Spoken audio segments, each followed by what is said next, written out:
ये क्या सीखा है केपीके से पीटीआई ने, जो कि वो पंजाब में उसको दुरुस्त करने जा रहे हैं? देखिए, मेरे पास इतला यह है कि आज पंजाब में जब वज़ीर-ए-आज़म पाकिस्तान आए तो आपको पता उनका सबसे बड़ा जो इवेंट था वो ये था कि ओवरसीज़ पाकिस्तानियों से खिताब करना था, जो कि आज नहीं हो सका और उसमें 40 मुल्कों से लोग आए हुए थे। आप ये अंदाज़ा लगा सकते हैं कि वो खिताब नहीं हो सका।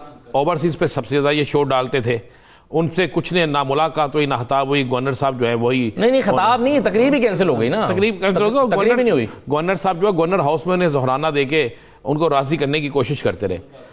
अब क्या ऐसे मामला थे कि वज़ीर-ए-आज़म साहब जो खुद ओवरसीज़ पाकिस्तानियों के बड़े हक में हैं वो उन्हें, असल मामला ये था कि वज़ीर-ए-आज़म साहब ने वहाँ पर 3 चीज़ों पर आज बरी हुई।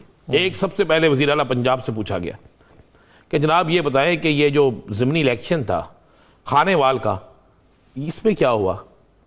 वहाँ पे एक वफाकी वज़ीर भी है, खानेवाल से तल्लुक़ रखते हैं, वहाँ पे आपके एक MNA भी हैं, वहाँ पे आपके खुद ज़ाती तौर पर सबसे ज़्यादा जो तरक्याती फ़ंड है ना वो खानेवाल को दिए गए हैं। तो फिर ये क्या हुआ?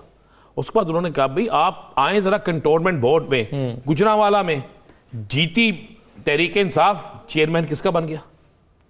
लाहौर के अंदर कंटोनमेंट बोर्ड जहां पर इनके MNA, खवातीन MNA जो है महसूस नशिस्तों पर 2 हैं और एक सेनेटर जो है वहां से मुंतखब हुई थी, और इसी तरह इनके लोग वहां पे थे, बेइंतहा तरक्याती काम कराए, वहां पे सारा कुछ किया। कंटोनमेंट बोर्ड तो इन्हीं का होता था ना डिफेंस में कि ये इनके फेवरेट तरीन एरिया हैं, यहां से ये हारते नहीं, क्यों हारे? बाकी सियालकोट में क्या हुआ इनके साथ? ये सारी जब उनसे जवाब तलबी हुई तो इससे पहले वज़ीर-ए-आज़म साहब के पास 3 रिपोर्ट्स थी मुख्तलिफ अदारों की, वो अलहदा थी और बाकी इनसे तलबी अलहदा हुई। उसके बाद उन्होंने कहा अब मैं पंजाब में किसी किस्म की रियायत नहीं दूंगा, ये मैं आपको बिल्कुल मुसद्दक़। बड़े गुस्से में थे आज वज़ीर-ए-आज़म साहब, इसलिए गुस्से की वजह से एक अहम तरीन फंक्शन भी जो है वो तकरीब भी कैंसिल हुई। उसके बाद क्या होता है? उसके बाद आज मुलाकातें होती हैं।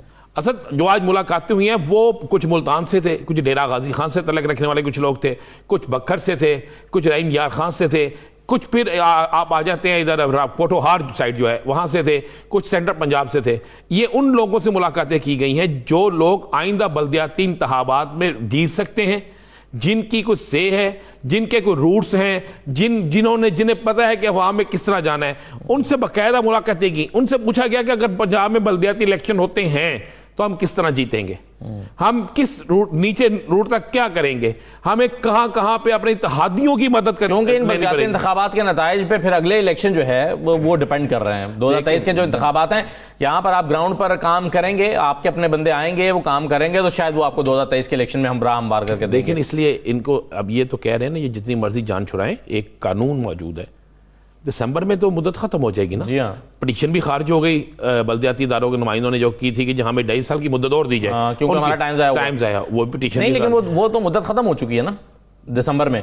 जी दिसंबर चल रहा है ना, दिसंबर में गालिबन 3 या 5 तारीख को शायद अभी चंद दिन है जी। अच्छा वो खत्म हो गई। अब उसके बाद आप बल्दियाती इदारों को आपने हर सूरत में इलेक्शन कराना है, ये सुप्रीम कोर्ट का एक हुक्म है। अब आप EVM पे चले जाएंगे। मुझे मैं एक जुम्मेदार शख्स ने कहा, मैंने उनसे पूछा जनाब आपने ये बिल पास करवा लिया EVM का, बासानी करवा दिया?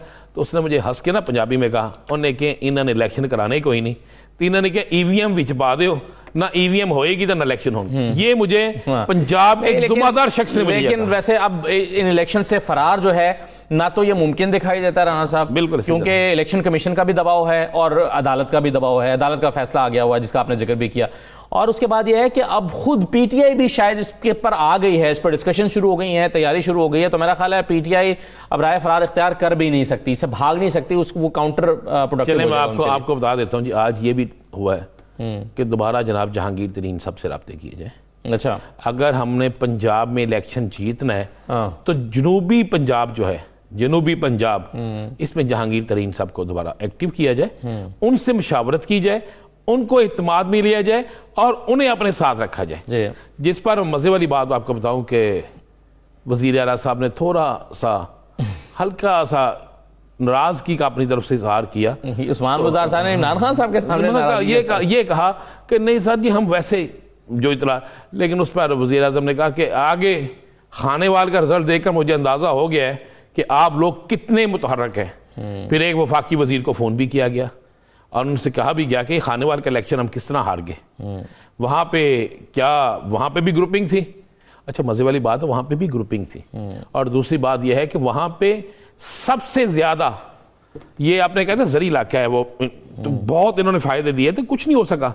तो खान साहब आज हाथ से सख्त नाराज थे इनसे। आप ये कह रहे हैं कि खान साहब जो हैं उन्होंने, उनकी तरफ से ये तजवीज आई या उनको ये तजवीज दी गई और उन्होंने इससे इत्तेफाक किया कि जहांगीर तरीन साहब को वापस शामिल किया जाए? बिल्कुल, खान साहब को जो एक रिपोर्ट आई थी ना, उस रिपोर्ट में था कि जनूबी पंजाब में आज भी सियासी तौर पर अगर आपने कोई जीतना है तो उसके लिए जहांगीर तरीन को रखा जाए। तो खान साहब ने इससे इत्तेफाक किया कि हाँ ये खान साहब ने इससे इत्तेफाक किया जी। अच्छा, ये तो बहुत बड़ी खबर है। और इत्तेफाक किया, और देखिएगा आप देखें खान साहब, अगर ये मेरी इतला तो ये भी है कि बहुत दिनों से राब्ते भी थे, इसीलिए जहांगीर तरीन ने पिछले दिनों आपको पता है ना एक बड़ा अच्छा बयान दे दिया था। मेरी इतला तो वैसे जहांगीर तरीन साहब जो हैं वो आधे तैयार हैं, यानी मुझे ये लगता है कि अगर उनको ऑफर की जाए और उनको सुलह का हाथ बढ़ाया जाए उनकी तरफ, तो जहांगीर तरीन साहब ये हाथ फौरी तौर पर हाथ मिला लेंगे, इसको रिजेक्ट नहीं करेंगे, इस हाथ को जुड़लाएंगे नहीं। तो मेरी इतला तो ये है।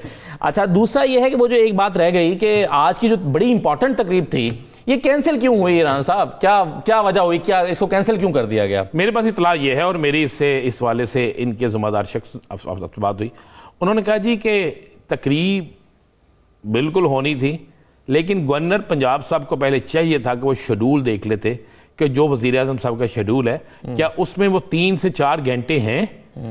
उसने कहा वहां पे सिर्फ वज़ीर आज़म साहब ने तकरीर करने नहीं आना था, ओवरसीज पाकिस्तानी आए हुए थे, उनके साथ बात करनी थी, उनके साथ बैठना था, उनके साथ तमाम मामला देखने थे। और उसके बाद उन्होंने 2 से 3 घंटे, उन्होंने कहा जी हमें शेड्यूल जो है उसमें अभी ये नहीं था, अचानक कहा गया कि जनाब ओवरसीज पाकिस्तानी आए हुए हैं और आपने इनसे मिलना है। लेकिन मेरे पास जो इत्तला वो यही है कि वज़ीर आज़म से सख्त नाला थे। सही है। चलें, बहरहाल एक जो है ना वो मार्केट की खबर और भी है, और वो ये है कि जो नए ओवरसीज कमीशन के सरबराह मुकर्रर हुए हैं हाल ही में, वसीम नामे साहब को हटाकर जिनको तारिक महमूद हसन साहब को लाया गया, उस पर पार्टी के अंदर से कुछ तहफ़्फ़ुज़ात थे और शदीद तहफ़्फ़ुज़ात थे, और वो खान साहब तक पहुँचे और हायर जो लीडरशिप है उन तक पहुँचे। तो उससे आज ये खदशा था कि ये तकरीब बदमज़गी का शिकार हो जाएगी। तो एक रीज़न, मुख्तलिफ रीजंस में, एक आप बता रहे हैं, एक रीजन ये भी है कि बिल्कुल हो सकती है इस तकरीब को मुलतवी कर दिया गया। तो ये अभी तारिक महमूद हसन साहब जो है उनके मामलात को सेटल होना शायद, क्योंकि अभी तक उनको मुज़ाहमत का सामना है। और ये वैसे पीछे में अजीब और गरीब चीजें हैं कि ऐसे अचानक तब्दीली की जाती है कि कुछ समझ नहीं आता कि क्या हुआ है। अब जैसे रामे साहब को खुद पता नहीं था कि मैं आज हटाया जा रहा हूं। पंजाब में जो इंफॉर्मेशन मिनिस्टर है वो कई दफा ऐसे हटा दिए जाते हैं कि उनको पता नहीं होता कि मैं हटाया जा रहा हूं। पिछले दिनों हसन खावर साहब की खबर चल गई कि उनको हटा दिया गया और उनको खुद पता नहीं था कि मेरे लिए ये हो गया। तो इस तरह की चीजें जो है वो यहाँ पर शायद पीटीआई के एक मिजाज का भी हिस्सा बन गया है। वैसे तब्दीली से मुझे याद आया, डीजी नैब भी तब्दील हो गए और एक डीजी नैब लाहौर आ गए हैं, वो भी एक इंपॉर्टेंट चीज है। देखिए वो तो एक महकमाना चलता रहता है, और वो ये हम ये कह सकते हैं कि नैब एक वाहिद अदारा है जिसमें तब्दीली बहुत देर बाद हुई है।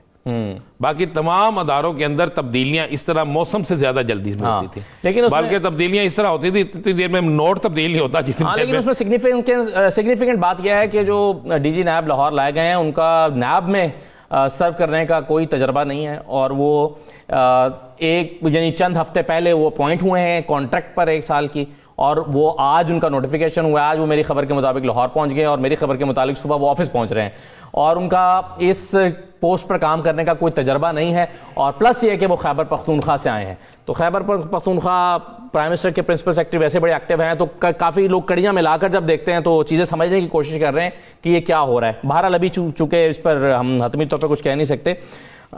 ये नवाज शरीफ साहब, अयाज सादिक साहब कह रहे हैं राणा साहब कि लाहौर आ रहे हैं, ये क्या है? या सर मैं इस पे बेड लगाने के लिए तैयार हूँ, और मैं आपको बड़ा मुसद्दका ये कहता हूँ कि मियां नवाज शरीफ 2022 में भी नहीं आ रहे। अच्छा, देखिए आप भी प्रोग्राम करते हैं, आपके पास बड़ी इंफॉर्मेशन होती है, लेकिन मैं भी आपको ये बिल्कुल ये बेट लगाने के लिए तैयार हूँ कि मियां मोहम्मद नवाज शरीफ साहब जो हैं वो जब तक उनका सियासी मौसम और सियासी दर्जा हरारत उनकी मर्जी का नहीं होगा उस वक्त तक वो पाकिस्तान नहीं आएंगे।